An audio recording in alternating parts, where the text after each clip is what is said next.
ಹಾಡು ಹಗಲೇ ಕಾಫಿ ನಾಡಿನ ಜನರು ಬೆಚ್ಚಿ ಬೀಳುವಂತಹ ಘಟನೆ ನಡೆದಿದೆ. ಚಿಕ್ಕಮಗಳೂರಿನ ಎಟಿಐ ವೃತ್ತದ ಬೈಪಾಸ್ ರಸ್ತೆಯಲ್ಲಿನ ಚಿಕ್ಕಮಗಳೂರು ನಗರಾಭಿವೃದ್ಧಿ ಪ್ರಾಧಿಕಾರದ ಮಾಜಿ ಅಧ್ಯಕ್ಷ ಚಂದ್ರೇಗೌಡ ಅವರ ಮನೆಯಲ್ಲಿ ದರೋಡೆ ಮಾಡಲು ಯತ್ನಿಸಿದ ಇಬ್ಬರು ಆರೋಪಿಗಳನ್ನು ಕಂಡು ಸಾರ್ವಜನಿಕರು ಅವರನ್ನು ಹಿಡಿಯಲು ಯತ್ನಿಸಿ ಕಲ್ಲು ತೂರಾಟ ನಡೆಸುತ್ತಿದ್ದರು. ಅದೇ ವೇಳೆಗೆ ಸರಿಯಾಗಿ ಸ್ಥಳದಲ್ಲಿದ್ದ ಅಗ್ನಿಶಾಮಕ ವಾಹನ ಕೂಡ ಕಳ್ಳರ ಬೈಕ್ ಅಡ್ಡಗಟ್ಟಿತ್ತು. ದಿಕ್ಕು ತೋಚದ ಕಳ್ಳರು ರಸ್ತೆಯಲ್ಲಿ ಓಡಲಾರಂಭಿಸಿದ್ರು. ಆದರೆ ಕೊನೆಗೂ ಪೊಲೀಸರು ಸಿನಿಮೀಯ ರೀತಿಯಲ್ಲಿ ಕಳ್ಳರನ್ನ ಬೆನ್ನಟ್ಟಿ ಆರೋಪಿಗಳನ್ನ ಬಂಧಿಸುವಲ್ಲಿ ಯಶಸ್ವಿಯಾಗಿದ್ದಾರೆ.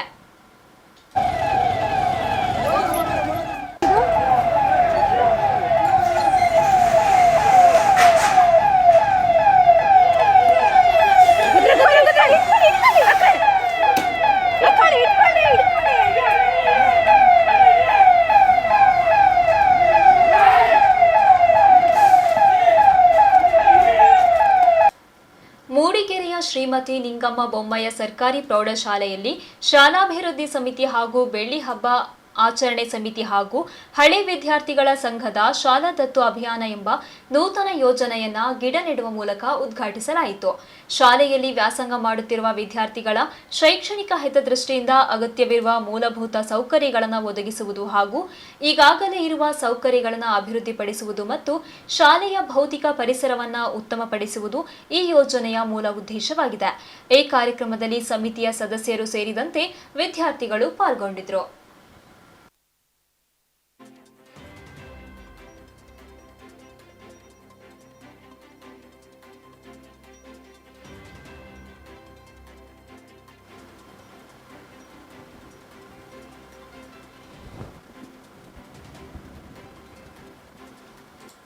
ಕಾರ್ಕಳ ಪುರಸಭೆಯಲ್ಲಿ ಪುರಸಭೆ ಸಾಮಾನ್ಯ ಸಭೆಯನ್ನು ನಡೆಸಿದ್ದು ಸಭೆಯು ಗದ್ದಲದ ಗೂಡಾಗಿತ್ತು. ಪುರಸಭಾ ಸಭಾಂಗಣದಲ್ಲಿ ನಡೆದ ಸಾಮಾನ್ಯ ಸಭೆಯಲ್ಲಿ ಸದಸ್ಯೆ ಪ್ರತಿಮಾ ರಾಣೆ ಅವರು ರಾಜ್ಯಸಭಾ ಸದಸ್ಯರ ಅನುದಾನದಲ್ಲಿ ಬಂಡಿ ಮಠದ ನೀರಿನ ಸಮಸ್ಯೆ ಹೋಗಲಾಡಿಸುವ ನಿಟ್ಟಿನಲ್ಲಿ 30 ಲಕ್ಷ ರು ಮಂಜೂರಾಗಿದ್ದು ಈ ಹಣ ವಾಪಸ್ಸಾಗಿದೆ. ಅನುದಾನವನ್ನ ನನ್ನ ವಾರ್ಡ್ಗೆ ತರಿಸಿಕೊಡುವಂತೆ ಸಭೆಯನ್ನು ಆಗ್ರಹಿಸುತ್ತಿದ್ದಂತೆ ಬಿಜೆಪಿ ಸದಸ್ಯರು ತೀವ್ರ ಆಕ್ಷೇಪ ವ್ಯಕ್ತಪಡಿಸಿದರು. ಆಡಳಿತ ವಿರೋಧ ಪಕ್ಷಗಳ ಮಧ್ಯೆ ಮಾತಿನ ಚಕಮಕಿ ನಡೆದು ಇಡೀ ಸಭೆ ಗದ್ದಲದ ಗೂಡಾಯಿತು.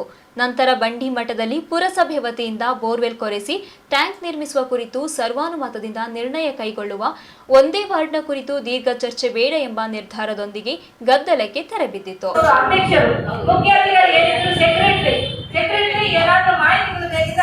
ಅನುಮತಿ ಕೊಡಬಹುದು. ಮೊನ್ನೆ ವಿಶೇಷ ಸಭೆಯನ್ನು ಕರೆದದ್ದೇನೆಂದ್ರೆ ನಿಮಗೆ ಇಡೀ ಪುರಸಭಾ ಪಟ್ಟಣಕ್ಕೆ ಒಂದು ಒಳಚರಂಡಿಯ ವ್ಯವಸ್ಥೆ ಯಾವ ರೀತಿ ಆಗ್ತಾ ಇದೆ, ಆಮೇಲೆ ಇಡೀ ಪುರಸಭಾ ವ್ಯಾಪ್ತಿಗೆ ಡ್ರಿಂಕಿಂಗ್ ವಾಟರ್ ಸಪ್ಲೈ ಯಾವ ರೀತಿ ಆಗ್ತಾ ಇದೆ, ಜೊತೆಗೆ ಆ ಡಿಸ್ಪ್ಲೇ ಮೂಲಕ ಯಾವ ರೀತಿ 96 ಕಿಲೋಮೀಟರ್ ಯಾವ ರೀತಿ ನೀರು ಸರಬರಾಜು ವ್ಯವಸ್ಥೆ ಮಾಡುವ ಪೈಪ್ ಇರ್ಬೋದು, ಟ್ಯಾಂಕ್ ಇರ್ಬೋದು, ಎಲ್ಲ ರಚನೆಗಳ ಬಗ್ಗೆ ಕೂಡ ನಿಮಗೆ ಬಹಳ ಒಂದು ಪ್ರಾಜೆಕ್ಟ್ ಮೂಲಕ ನಿಮಗೆ ಪ್ರಸ್ತುತ ತಿಳಿಸಬೇಕು ಅಂತ ಎಲ್ಲಾ ವ್ಯವಸ್ಥೆಯನ್ನು ನಾವು ಅಧಿಕಾರಿಗಳನ್ನು ಕರೆದು ಮಾಡಿದ್ದೇವೆ. ಅದಲ್ಲದೆ ಜೊತೆಗೆ ಅವರಲ್ಲಿ ನಾನು ಕೂಡ ಅಧ್ಯಕ್ಷರು ವಿನಂತಿ ಮಾಡಿದ್ದೇವೆ, ಬಂಗ್ಲಾಗುಡಿಯಲ್ಲಿ ನೀರಿನ ಸಮಸ್ಯೆ ಇದೆ, ಅಲ್ಲಿಯ ಒಂದು ಪ್ರದೇಶಕ್ಕೆ ಒಂದು ಸಂಪು, ವಾಟರ್ ಟ್ಯಾಂಕ್ ಮತ್ತು ಒಂದು ಬೋರ್ವೆಲ್ ನಿಮ್ಮ ಕಡೆಯಿಂದ ಮಾಡಿಕೊಡ್ಬೇಕು ಅಂತ ಕೇಳಿದಾಗ ಅದನ್ನು ಕೂಡ ಅವರು ಒಪ್ಪಿದ್ದಾರೆ. ನಾವು ಅಲ್ಲಿ ವಿಶೇಷವಾಗಿ ಒಂದು ಸಂಪು ಮತ್ತು ಬೋರ್ವೆಲ್ ಅನ್ನು ಪ್ರತ್ಯೇಕವಾಗಿ ನಮ್ಮಲ್ಲಿ ದುಡ್ಡು ಉಳಿಯುತ್ತದೆ, ಇದರಲ್ಲಿ ಅದನ್ನು ಮಾಡಿಕೊಡ್ತೇವೆ ಅಂತ ಕೂಡ ಆ ದಿನದ ಒಂದು ಮೀಟಿಂಗ್ ಅಲ್ಲಿ ನಿಮ್ಗೆ ಹೇಳುವವರಿದ್ರು. ಆದ್ರೆ ನೀವು ಆ ಮೀಟಿಂಗ್ ಅನ್ನು ಕೇಳುವಷ್ಟು ವ್ಯವಧಾನ ಇಲ್ಲದೆ ಎಲ್ಲರೂ ಹೊರಗೆ ಹೋದ್ರಿ. ಅನುದಾನ ಇಡುವಾಗ ಸಂವಾದಗಳು ನೀವು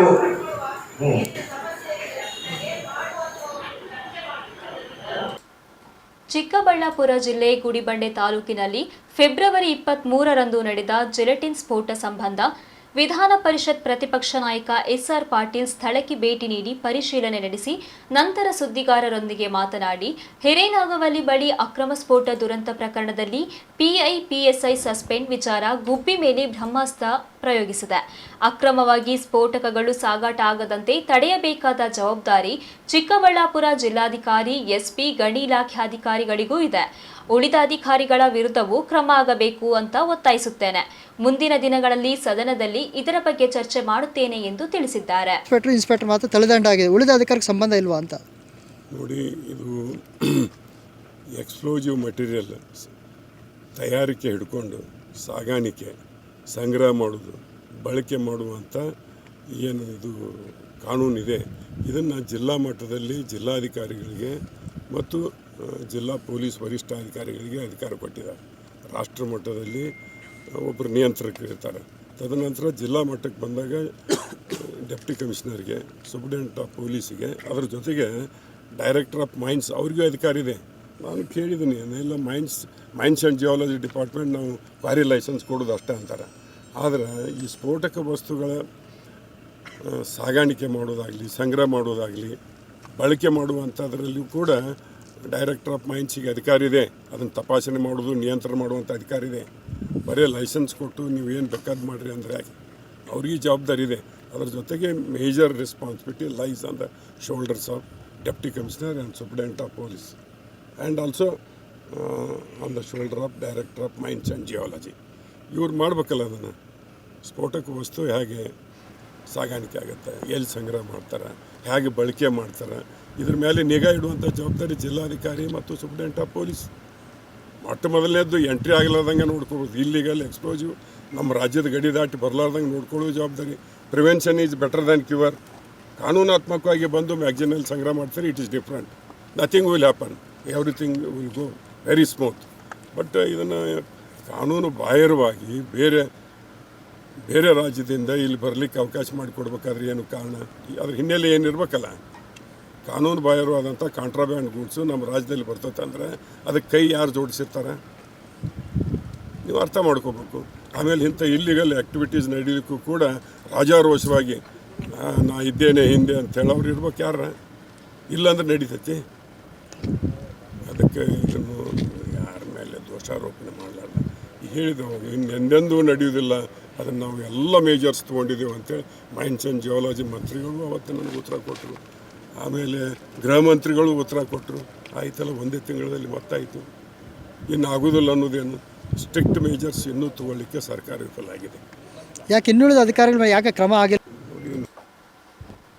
ಪುತ್ತೂರು ಮಿನಿ ವಿಧಾನಸೌಧ ಎದುರು ತಾಲೂಕಿನ ಬೀಡಿ ಕೆಲಸಗಾರ ಸಂಘ, ಜಯ ಕರ್ನಾಟಕ ಬೀಡಿ ಗುತ್ತಿಗೆದಾರರ ಸಂಘ, ಋಣಮುಕ್ತ ಹೋರಾಟ ಸಮಿತಿ ಪುತ್ತೂರು ತಾಲೂಕು ಸಮಿತಿ ಮತ್ತು ಇತರೆ ಸಮಾನ ಮನಸ್ಕ ಸಂಘಟನೆಗಳು ಕೇಂದ್ರ ಸರ್ಕಾರ ಜಾರಿಗೆ ತರುತ್ತಿರುವ ಕೋಟಾ ಕಾಯ್ದೆ ತಿದ್ದುಪಡಿಯನ್ನ ಬೀಡಿಯಿಂದ ವಿರಹಿತಪಡಿಸುವಂತೆ ಒತ್ತಾಯಿಸಿ ಪ್ರತಿಭಟನೆ ನಡೆಸಿದ್ದಾರೆ. ಈ ಕಾರ್ಯಕ್ರಮದಲ್ಲಿ ಬೀಡಿ ಕಾರ್ಮಿಕರ ಪುತ್ತೂರು ತಾಲೂಕು ಸಂಘದ ಅಧ್ಯಕ್ಷರಾದ ಭೀಮಭಟ್, ಹಿರಿಯ ಕಾರ್ಮಿಕ ಮುಖಂಡರಾದ ಮಂಜುನಾಥ್, ಜಯ ಕರ್ನಾಟಕ ಸಂಘಟನೆಯ ಗಂಗಾಧರ್ ಶೆಟ್ಟಿ, ಪುತ್ತೂರು ತಾಲೂಕಿನ ಗುತ್ತಿಗೆದಾರ ಜಲೀಲ್ ಸಂಪ್ಯ, ಗುತ್ತಿಗೆದಾರರ ಮುಖಂಡರಾದ ರಾಧಾಕೃಷ್ಣ, ಜಿಲ್ಲೆ ಗುತ್ತಿಗೆದಾರ ಮುಖಂಡರಾದ ಲಕ್ಷ್ಮಣ್, ಪುತ್ತೂರು ತಾಲೂಕಿನ ಬಿಳಿಗೆರೆ ಮುತ್ತಪ್ಪಗೌಡ ಉಪಸ್ಥಿತರಿದ್ದರು. ಬೀಡಿ ಕಾರ್ಮಿಕರು ನಮ್ಮ ದೇಶದ ಅತ್ಯಂತ ದೊಡ್ಡ ಉದ್ದಿಮೆಗಳಲ್ಲಿ ಒಂದು.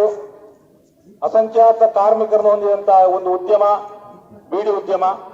ಈ ಬೀಡಿ ಉದ್ಯಮದಲ್ಲೂ ಕೂಡ ಇವತ್ತು ಕಾರ್ಮಿಕರು ಹೋರಾಟಕ್ಕೆ ಇಳಿಯುವಂತಹ ಅನಿವಾರ್ಯತೆಯನ್ನು ನಾವು ಕಾಡ್ತಾ ಇದ್ದೇವೆ. ನರನಾಡಿಯಲ್ಲಿ ತುಂಬಿ ಹೋಗಿದೆ ತಂಬಾಕು. ಅಷ್ಟು ದೊಡ್ಡ ರೀತಿಯಲ್ಲಿ ಇವತ್ತೊಂದು 10 ರಾಜ್ಯಗಳಲ್ಲಿ ತಂಬಾಕು ಬೆಳೆಯುವ ರೈತರು ಕೂಡ ಇದ್ದಾರೆ.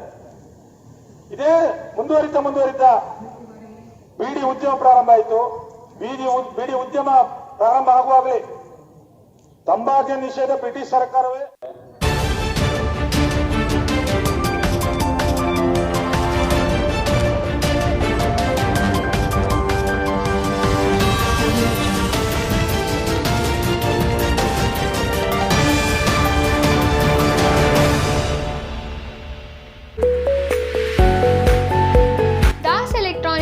Home appliances. ನಮ್ಮಲ್ಲಿ ಉತ್ತಮ ಗುಣಮಟ್ಟದ washing machine, semi washing machine, LED TV, fridge, UPS, solar water heater, mixie, chair fan, water purifier, sound system, stabiliser, juice maker, laptop, mobile, cooker, steel item, gift item ಮುಂತಾದವುಗಳು ಆಕರ್ಷಕ ದರದಲ್ಲಿ ಲಭ್ಯವಿದ್ದು exchange offer ಕೂಡ ನೀಡುತ್ತದೆ. ಜೊತೆಗೆ ಬಜಾಜ್ ಫಿನಾನ್ಸ್ನಿಂದ ಖರೀದಿಸುವ ಎಲ್ಲ ವಸ್ತುಗಳಿಗೆ ಸಾಲ ಸೌಲಭ್ಯ ದೊರೆಯುತ್ತದೆ. ಒಂದು ಅದ್ಭುತ ಶಾಪಿಂಗ್ ಅನುಭವಕ್ಕಾಗಿ ಇಂದೇ ಭೇಟಿ ನೀಡಿ. Shivadas Das electronics and home appliances, bus stand ಮುಂಭಾಗ, ಬಾಳೆಹೊನ್ನೂರು. ದೂರವಾಣಿ ಸಂಖ್ಯೆ 7676735484 944865725. ಇಬ್ಬನಿ ಫುಡ್ಸ್ ಇದು ಮಲೆನಾಡ ಮನೆ ರುಚಿ. ನಮ್ಮಲ್ಲಿ ಉತ್ತಮ ಗುಣಮಟ್ಟದ ಲಿಂಬು, ಅನನಾಸ್, ಅಪ್ಪೆಮಿಡಿ ಉಪ್ಪಿನಕಾಯಿ, ಮಲೆನಾಡ ಕಷಾಯ ಪುಡಿ, ರೋಗ ನಿರೋಧಕ ಶಕ್ತಿ ಹೆಚ್ಚಿಸುವ ಇನ್ಸ್ಟಂಟ್ ತಂಬುಳಿ ಪುಡಿಗಳು, ಪರಿಶುದ್ಧ ಜೇನುತುಪ್ಪ, ಸಾಂಬಾರು ಪದಾರ್ಥಗಳೊಂದಿಗೆ ಅಡಿಗೆ ಮನೆಯ ಎಲ್ಲ ಮಸಾಲೆ ಪದಾರ್ಥಗಳು, ಅಕ್ಕಿ, ರಾಗಿ, ಗೋಧಿ ಹಿಟ್ಟು ಮುಂತಾದ ಉತ್ಪನ್ನಗಳು ಒಂದೇ ಕಡೆಯಲ್ಲಿ ಲಭ್ಯವಿದೆ. ಆನ್ಲೈನ್ ಮೂಲಕವೂ ಸೇವೆ ಪಡೆದುಕೊಳ್ಳಬಹುದಾಗಿದೆ. ಗೂಗಲ್ ಪ್ಲೇಸ್ಟೋರ್ನಲ್ಲಿ ಇಬ್ಬನಿ ಫುಡ್ಸ್ ಆ್ಯಪ್ ಅನ್ನು ಡೌನ್ಲೋಡ್ ಮಾಡಿಕೊಳ್ಳಬಹುದು. ಹೆಚ್ಚಿನ ಮಾಹಿತಿಗಾಗಿ ಸಂಪರ್ಕಿಸಿ ಇಬ್ಬನಿ ಫುಡ್ಸ್, ಕುಂಟುಬಳ್ಳಿ, ತೀರ್ಥಹಳ್ಳಿ. ದೂರವಾಣಿ ಸಂಖ್ಯೆ 8792015006 or visit www.ibbanionline.com. Mamata showroom. ನಮ್ಮಲ್ಲಿ ವಿನೂತನ ವಿನ್ಯಾಸದ ಕಾಂಚೀಪುರಂ ಕಾಟನ್ ಸಾರಿ ಹಾಗೂ ವಿಭಿನ್ನ ರೀತಿಯ ಡಿಸೈನರ್ ಸೀರೆಗಳು, ಎಲ್ಲ ರೀತಿಯ churidar, kurta, leggings, jeans, dress ಮೆಟೀರಿಯಲ್ಸ್ಗಳು, ಮಕ್ಕಳಿಗೆ ಹೊಂದುವ ಆಕರ್ಷಕ ಡ್ರೆಸ್ಗಳು ಸೇರಿದಂತೆ ಎಲ್ಲ ಒಕೇಶನ್ಗೆ ಹೊಂದುವ ಎಲ್ಲ ವಯೋಮಾನದವರಿಗೂ ಒಪ್ಪುವಂತಹ ಆಕರ್ಷಕ ಉಡುಪುಗಳು ನಮ್ಮಲ್ಲಿ ಲಭ್ಯವಿದೆ. ಹೆಚ್ಚಿನ ಮಾಹಿತಿಗಾಗಿ ಸಂಪರ್ಕಿಸಿ ಮಮತಾ ಶೋರೂಮ್, ಶ್ರೀರಾಮ್ ಆರ್ಕೇಡ್, ಮುಖ್ಯ ರಸ್ತೆ, ಬಾಳೆಹೊನ್ನೂರು. ದೂರವಾಣಿ ಸಂಖ್ಯೆ 9449620370.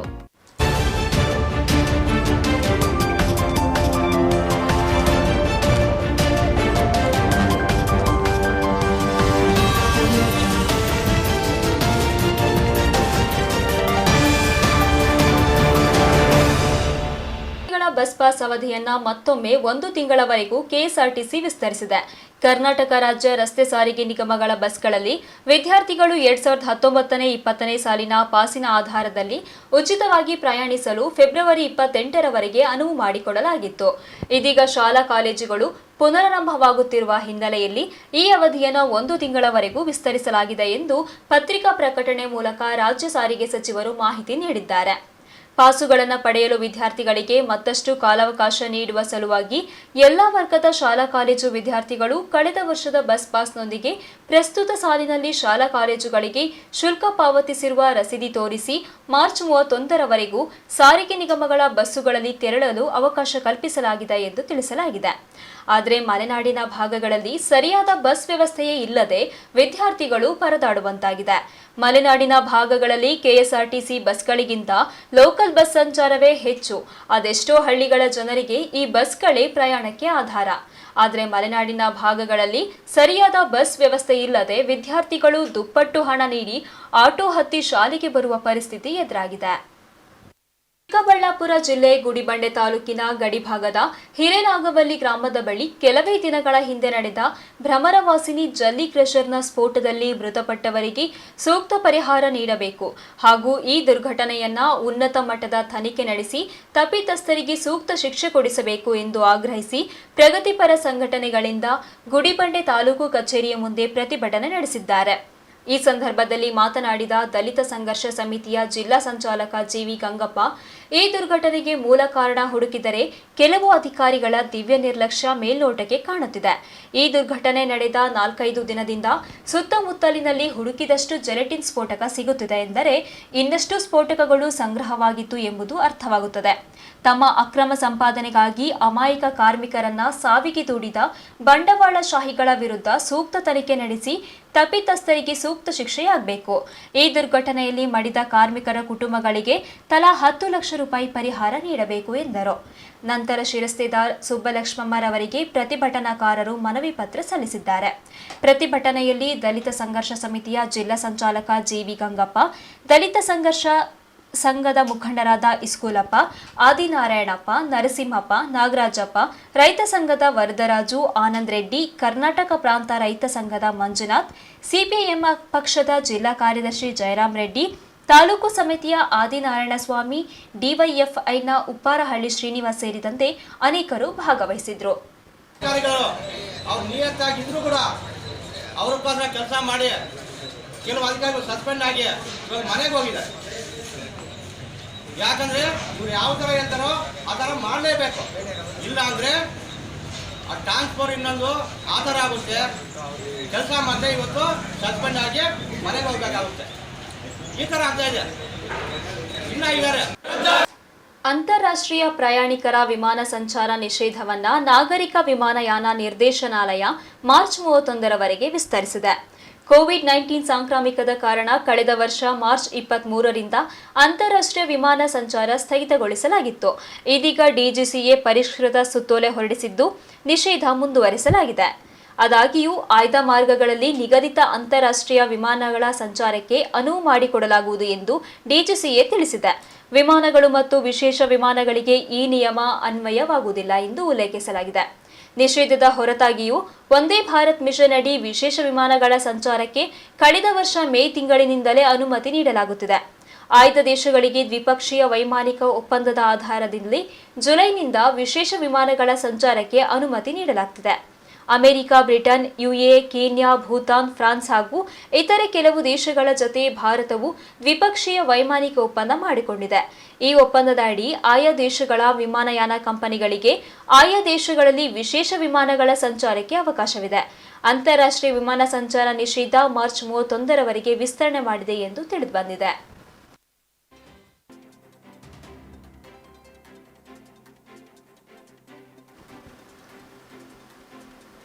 ಬೃಹತ್ ಪ್ರತಿಭಟನೆ ಜರುಗಿತು. ಈ ಸಂದರ್ಭದಲ್ಲಿ ಮಾತನಾಡಿದ ಕಾಂಗ್ರೆಸ್ ಸೇವಾದಳದ ಅಧ್ಯಕ್ಷ ಸುಶಾಂತ್ ಸುಧಾಕರ್, ಈ ದೇಶದಲ್ಲಿ ಇರುವಂತಹ ಪ್ರಜಾಪ್ರಭುತ್ವ ವ್ಯವಸ್ಥೆಗೆ ಭದ್ರವಾದ ಅಡಿಕಲ್ಲು ಹಾಕುವ ಕೆಲಸ ಆಗಬೇಕು. ಈ ಜನ ವಿರೋಧಿ ನೀತಿಗಳ, ರೈತ ವಿರೋಧಿ ನೀತಿಗಳು, ಮಹಿಳಾ ವಿರೋಧಿ ನೀತಿಗಳು ಬದಲಾಗಬೇಕು ಎಂದರು. ಈ ಸಂದರ್ಭದಲ್ಲಿ ಸುಧಾಕರ್ ಕೋಟ್ಯಾಂ, ಸುಬಿತ್ ಎನ್, ವಿಘ್ನೇಶ್ ಕಿನಿ, ರವಿಶಂಕರ್, ರಹಮತುಲ್ಲಾ, ಸುಧಾಕರ್ ಶೆಟ್ಟಿ, ಅಣ್ಣಪ್ಪ ನಕ್ರಿ, ಪ್ರಭಾಕರ ಬಂಗೇರ, ಶೋಭಾ ಮುಂತಾದವರು ಪ್ರತಿಭಟನೆಯಲ್ಲಿ ಭಾಗವಹಿಸಿದ್ರು. ಬಿಜೆಪಿ ಸರ್ಕಾರಕ್ಕೆ, ಭ್ರಷ್ಟಾಚಾರದ ಪರಮಾವಧಿಯನ್ನು ಮೆರಿತಕ್ಕಂತ ಬಿಜೆಪಿ ಸರ್ಕಾರಕ್ಕೆ, ಲಂಚಗುಳಿತನದ ಪರಾಕಾಷ್ಠೆಯನ್ನು ಮೆರಿತಕ್ಕಂತ ಬಿಜೆಪಿ ಸರ್ಕಾರಕ್ಕೆ, ಸರ್ವಾಧಿಕಾರಿಯ ಧೋರಣೆಗೆ, ಆರ್ಥಿಕವಾಗಿ ಕಳೆದುಕೊಳ್ತಾರ ಎನ್ನತಕ್ಕಂಥ ಸತ್ಯವನ್ನು ಅವರು ಹೇಳುವುದಿಲ್ಲ. ಆ ಸತ್ಯವನ್ನು ಯಾರು ಅವರೊಡನೆ ಕೇಳುವುದೂ ಇಲ್ಲ.